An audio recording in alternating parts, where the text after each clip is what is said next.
why I took a break from my coaching services for a while. Because I think a lot of people confuse coaching with therapy.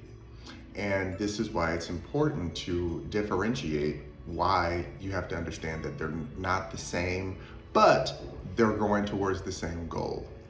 Therapy is for a licensed medical therapist, someone who's going to be a biased opinion, who's going to listen to you, help guide you through what you're feeling, and then give you the proper diagnosis, medication, practices, all of those things. A coach is someone who's going to put you through the ringer. They're not there to worry about if you like them. They're not there to worry about if you get along with them or not. Of course, you want to get along with your clients, and of course, you want your clients to like speaking to you and coming to you for guidance. But when you think of a coach is not someone who's sitting there passively holding your hand saying, it's okay, you're gonna get it next time, go ahead and get it. Most coaches are yelling like, come on, you got it, do it, get it, whatever. They're going to try to motivate you as best they can so that you become disciplined in the behavior that's going to help you score the goal, win the game, get to your end result, right? Think of motivation like a New Year's resolution. It's something that gets you excited that you want to do. But the discipline of then implementing that goal, that habit, that routine every day becomes your own lesson in what we call, again, discipline. You can't become disciplined if you don't have that level of coaching through yourself.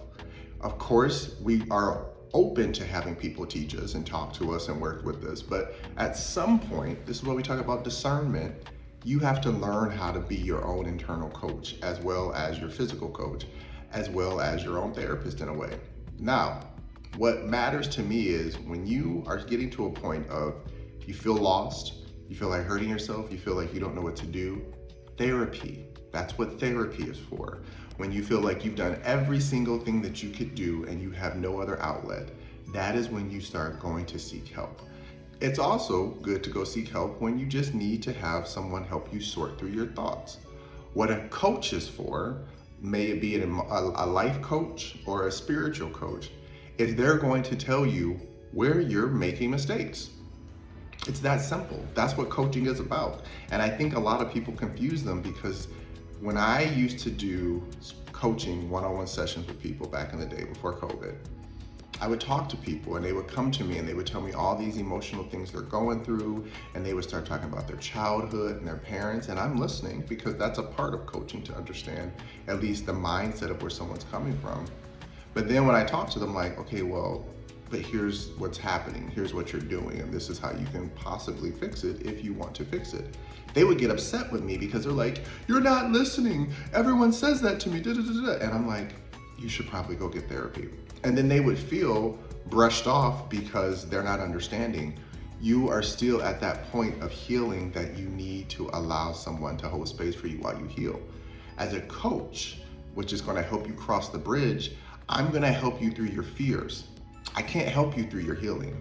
That is for you, yourself, and whoever you're getting medical help from or professional help from, right? That's what we want to remember. Professional help when it comes to the mental is when somebody's allowing you, when they're saying that whole picture of the therapist and you talking and you're laying on the couch and you're just working through stuff, that is a healing posture. To lay on your back and allow your heart to be open and you're speaking, they didn't do that for any reason. People had the reasons for doing things. When you lay down, when the body lays down, it feels at its most relaxed state, right? That's why when we go after a long day of work, we go to bed and we just like, it feels good because the body knows I don't have to try right now. I don't have to walk, I don't have to do anything, I can just relax. Which then opens up your emotional portals and your mind and everything else to say, release energy. Now it has to do the work. When you're constantly moving around a busybody, your emotions don't have to work and your mind don't have to work. That's why a lot of people are able to disassociate, right? When they say, let's go get drunk, let's go party, I'm gonna clean all the time, I'm gonna be doing projects all the time. You're not tapping into your emotions or your thoughts because the body is on autopilot and it's just going. It's just using all of its energy to move. Even though at that moment, people say, well, I think best when I do that. You process best. You're not actually thinking. I do it too. I can be cleaning and doing all this stuff and I'm processing information. My real thinking happens when I sit still and I allow things to come to me naturally.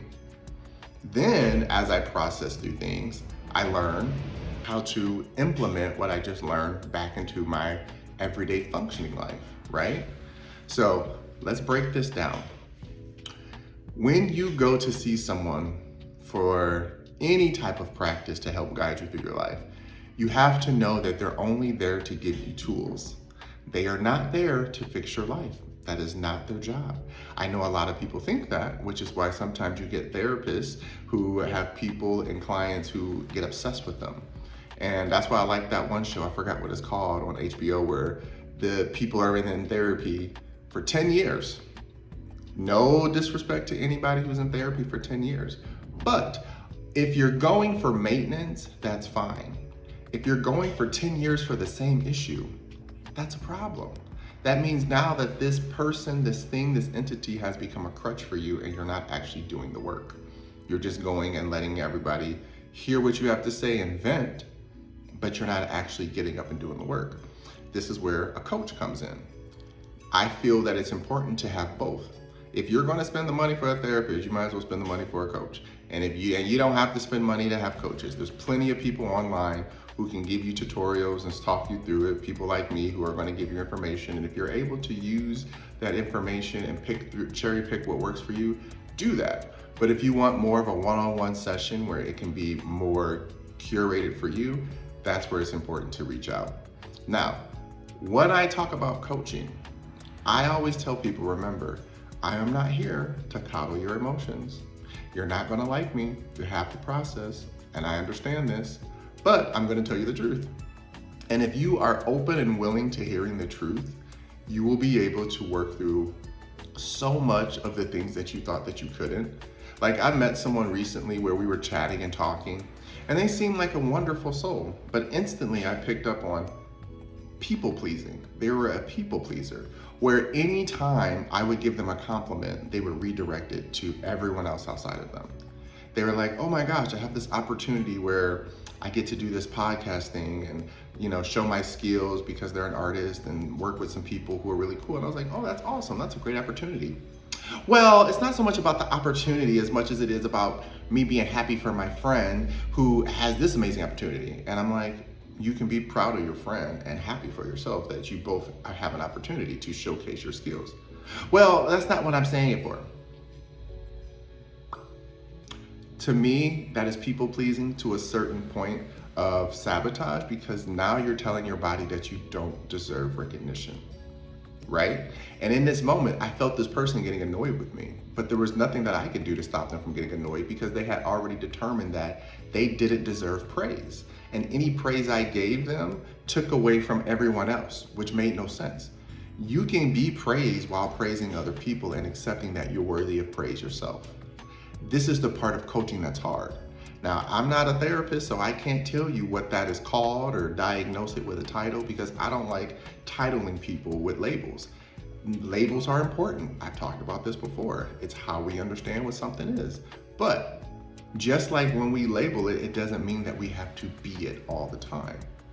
Now, this was something recently too when I saw on TikTok, because I will be a person who gets in the comments and I'll talk on these topics, but someone made a video about ghosting and how ghosting someone with abandonment issues is detrimental. And I told them, I agree.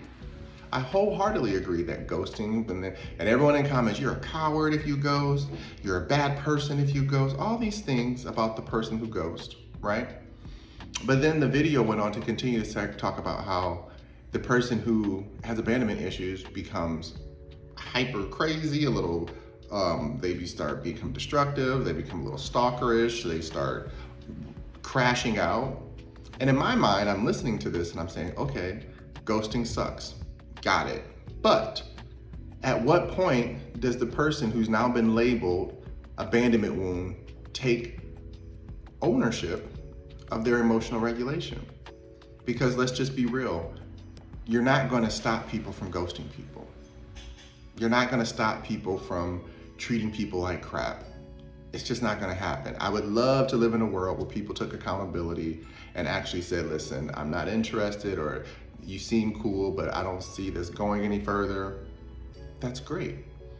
But that moment is an opportunity for that person to now grow past that abandonment wound that we talk about, or any type of wound that we want to label ourselves with. Remember, a wound is meant to be healed, not forever open. So if you have abandonment wounds for over 30 years, you want to get that healed. You want to heal that. You don't want to keep blaming every single person after every incident that it's their fault, I got abandoned, so therefore I'm not worthy, I'm not that. That's the part that I said you have to go seek professional help, because that is going to take a little bit more of a nuance and time to work through. And I give people that. But once you know that, okay, I know that this is a wound because of my childhood, because my daddy left or my mama left or I didn't get attention. Okay, now that you have the answers, the puzzle pieces, right? Because that's the answer, but you got to put the puzzle together. That's when you get to say, okay, I know that when people don't give me this type of closure, I fall apart this way. What can I do to prevent myself from falling apart when it happens? Because I know it's going to hurt, right? Acknowledgement is the first step. I know it's going to hurt. I know it's not going to feel good. So what can I do to prepare myself? And this is where I say learning how to be your own coach is important just as much as getting outside help. Because for myself, I'm not any different than anyone else. I think I'm amazing, but I've been ghosted. And my rule of thumb is 3 days, 72 hours. And I notice it with the slow fade, where I'm talking to someone and I start noticing that they stop engaging, they stop asking questions. That's your first sign. If someone's not asking you questions to get to know you, that is your yellow flag. Pay attention, because that's telling you right there that they're kind of disassociating some.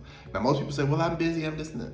If you like someone, every single person knows when you like someone, you want to talk to them. You want to ask them questions. You want to know everything about them. So please stop letting people trick you into believing they're just so nonchalant, they're just so cool, that they're so busy that they're not going to ask you questions.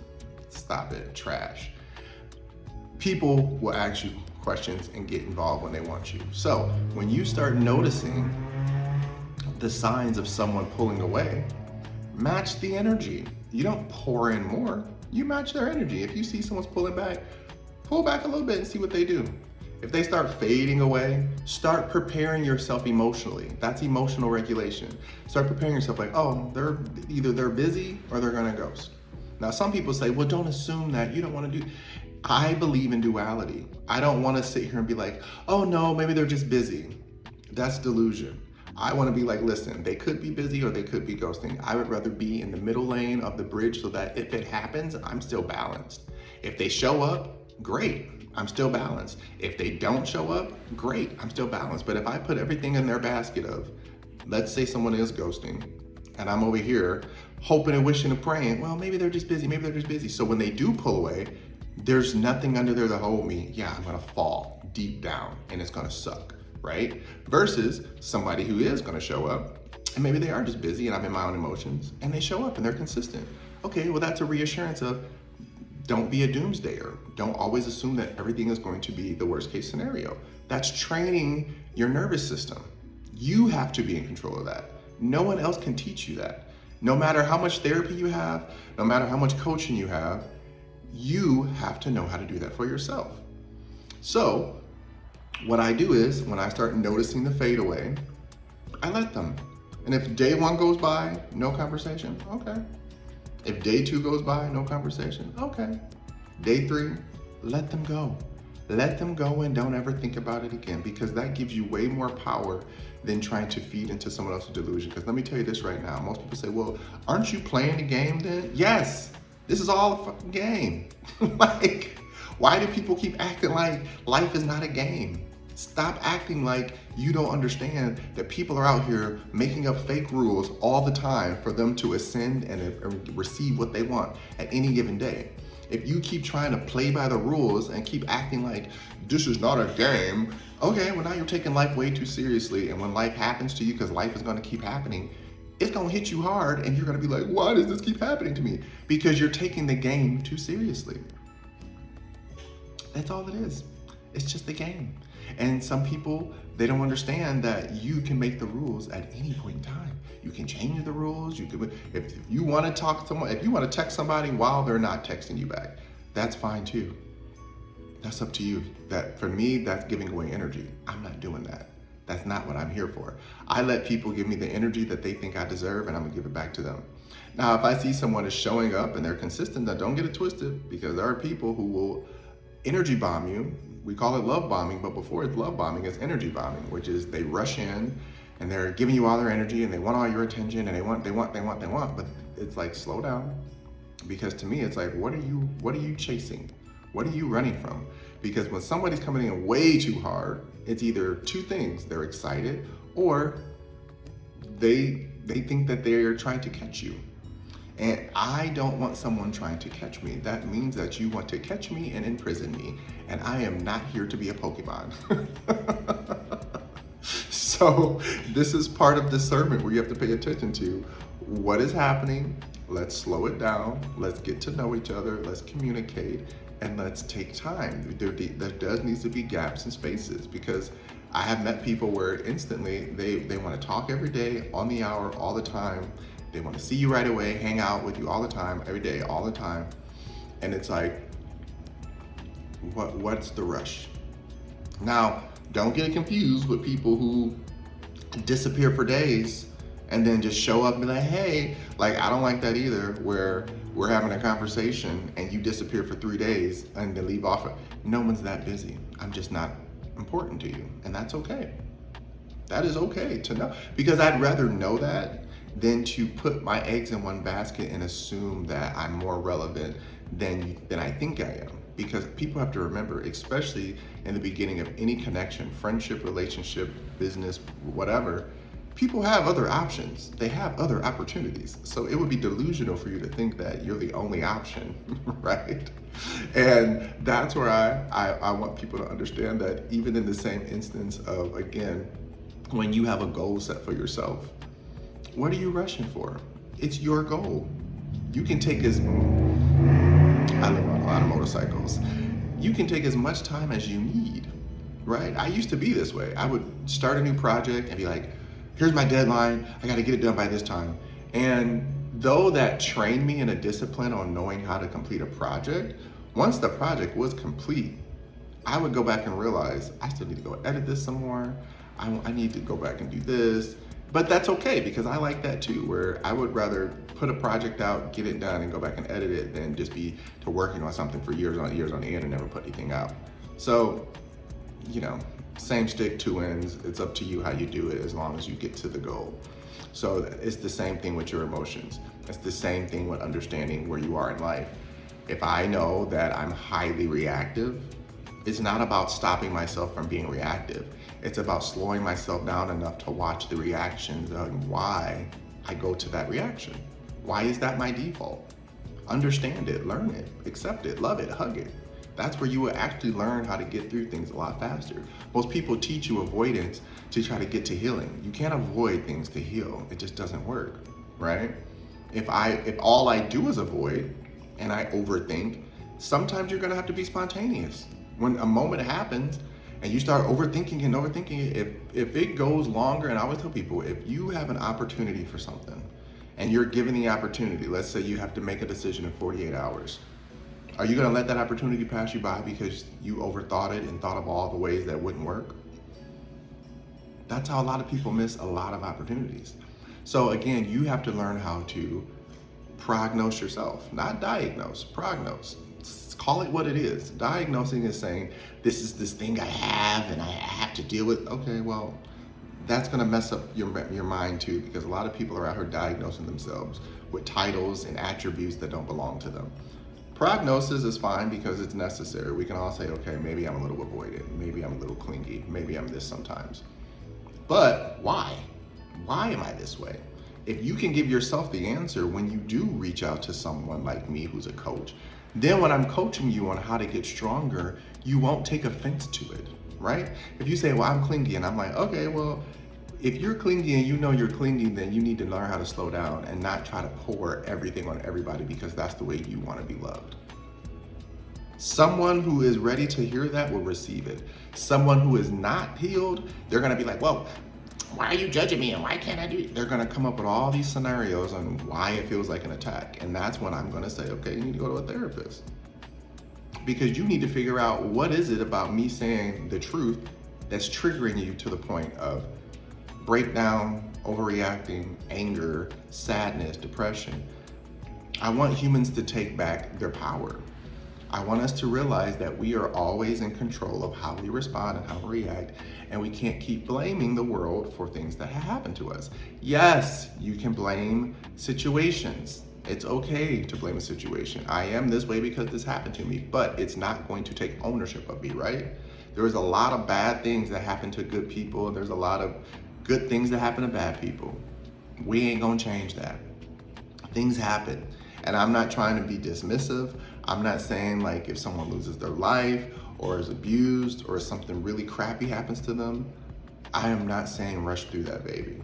I'm not saying that that doesn't matter at all. I'm here for you. My heart goes out to you, truly. But it does come a point in your life where you have to decide what's your new story gonna be. Right? If it's not a new story, it can be a new chapter. We don't have to jump to a whole new book. But if you want to go page by page, if you want to go paragraph by paragraph, let's start there. What's your next sentence going to be? Don't worry about the last sentence. The last sentence was a prerequisite to the present. What do you want this to be? What is your transition going to be? Because if you're not setting yourself up for success, you're setting yourself up for failure. If you are sitting back and allowing life to happen to you because you don't know how to reach out and ask for help, or when you're getting help, you don't know how to receive it, you're setting yourself up for failure. It's just that simple. And I know it's not easy to hear, but it's necessary to hear. And so this is where I tell people, you have to know, what do you need? When you can talk to yourself and love yourself properly and give yourself the adequate answers, then you're able to then figure out what you need, right? It's like a car part. You're not just gonna throw any car part on the car because it fits. If it's not meant to go there, it's not gonna work, right? So you gotta know that like, okay, this window, I can force it to fit, but now it's under constant pressure and strain and it could shatter at any time because it's not the right size. Or I can take the time to figure out what type of model I am, what type of door I have, and what type of frame it is so I can get the proper window that fits properly without any strain or worrying about something that's gonna just break it under pressure. It's the same thing with, again, therapy, life coaching, spiritual coaching, astrology, when people go do horoscope readings and all this different stuff, it's all the same thing. If you just go to any reader, they're gonna tell you anything, because people have to remember, even with readings, let's talk about that for a minute.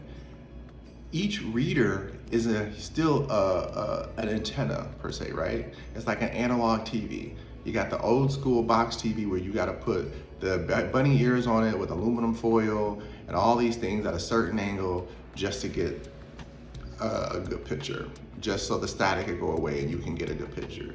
And then you got the newer TVs where they're digital analog and they can just figure out which channels are the best and it's aligned with and it can receive better, right? This is the same as the human. You gotta figure out what type of antenna you are. So if you're going to readers who are using old spiritual ways or old concepts or old things that were given to us, nothing wrong with that, because again, past life work is important, shadow work is important, but you have to know when to use it. If I'm going to someone for past life regression work, I want somebody who knows the old practices, because that's going to tell me what our ancestors went through a lot better than going to someone who's more nuanced, and they're going to give me nuanced answers, but I know that I'm dealing with stuff from the past. So it's the same thing. A therapist is there to deal with your past life energy work. That's my opinion. You don't have to agree, but that's my opinion. A therapist is the antenna for past life work. A coach, a life coach, they are here to deal with the here and now. What can you do now? What can we do now to get to where you want to be, to get you to the next step? A spiritual coach, in my opinion, is more about future. How can I set myself up spiritually so that I know, regardless of what happens on this human plane, I know that my soul will make it to the next level? Some people are going to say this life, they're nihilist, right? This life has no meaning. There's no purpose. If that's what you choose to believe, that's your choice, right? Everyone is open to that. That is the best part of free will. It is your choice to believe whatever you want to believe. It is up to you to have faith in things that you can or cannot see. But even to the level of being a nihilist or nihilism, where you believe that nothing has purpose, that is your belief. You're still giving yourself something to believe in. That is motivation to continue to feel the way you feel on how you operate in this world. It is giving you the level of discipline to now say, I don't need to try because nothing matters anyway. And that's going to help you make decisions every day on how you approach life. So that's why the human, to me, is always going to be contradictory. We're always going to feel that we're doing something radical or opposite of when we're really doing exactly what the human is meant to do, which is be the bridge to the human vessel in the spiritual realm. The emotions are the bridge, right? In order to receive, you have to know how to give. And you can't just give freely without knowing that at some point you're going to want to receive. Just as much sometimes when people are over receiving, you feel like you're drowning. That's why I say it's important to learn discernment, because again, there's the difference back to the same people, where there's someone who's giving you no attention, there's someone who's drowning you in attention.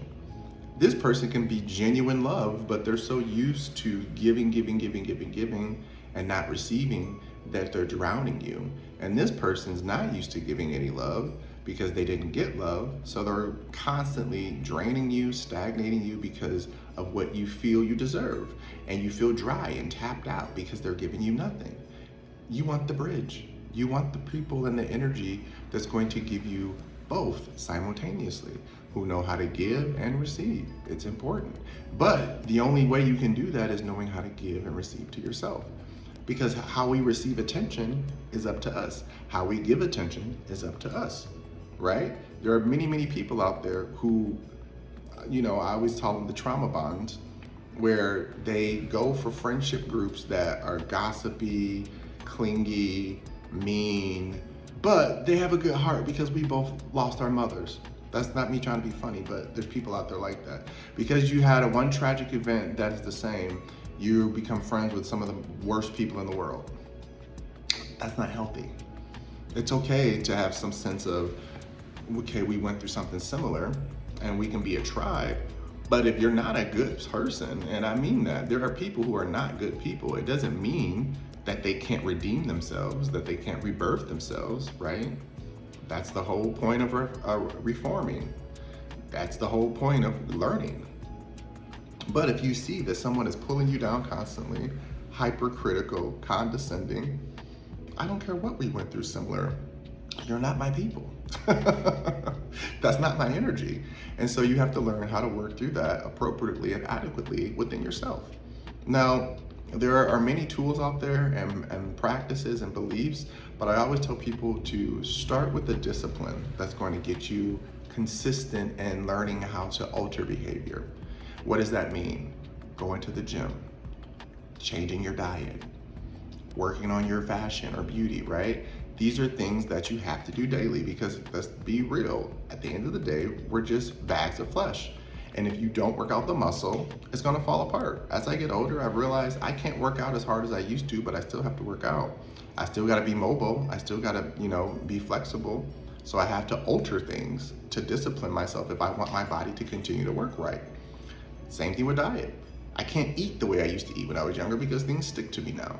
Like, that's one of the things that I've been learning on this journey. Some people might say, oh, you look good the way you are. Like, I'm not overweight, I'm not a huge dude, but I see in my face that my face is rounder, and it drives me crazy. Some other people might be like, oh, you look cute. But sugar and food holds onto my face longer now, and it drives me nuts. So I'm always trying to find ways to be like, okay, what is it in my diet that is causing this? And then I learned it's not my diet. My doctor's like, it's not your diet, it's stress. And I was like, yeah, I can see that. I'm not sleeping well enough. I'm not getting the rest that I need properly and all that. And these are things that are hormones and things that come along with aging. Like, you have to learn your body over and over and over, which means you have to learn your emotions over and over and over, which means you have to learn your temperament over and over and over, and so on and so forth, right? It's not going to change like who you are essentially at the core of you, but It is gonna help you alter things that makes your life better. Because that's the thing that I think people need to remember. A lot of people think going to therapy and getting a coach and all this is woo-woo, but it's not changing you, it's helping you, it's guiding you. That's the whole purpose of anything that we do in this work. So I hope this video made sense. You know, sometimes again, I know it's not always gonna land for everyone, but that's not the point of why I make my videos. It's something that I know that I needed to hear, and so I usually express it the way that I needed to hear it, and hopefully that's what's gonna help someone else on this journey. So, as always, thank you for joining me along this spiritual journey. I am your spiritual tour guide, JAH. Check me out at epicenity.org. Link is in the bio. You can find digital products, services, and anything that you think will help guide you on this journey of self-discovery and love of self. As always, thank you, thank you, thank you. Mwah.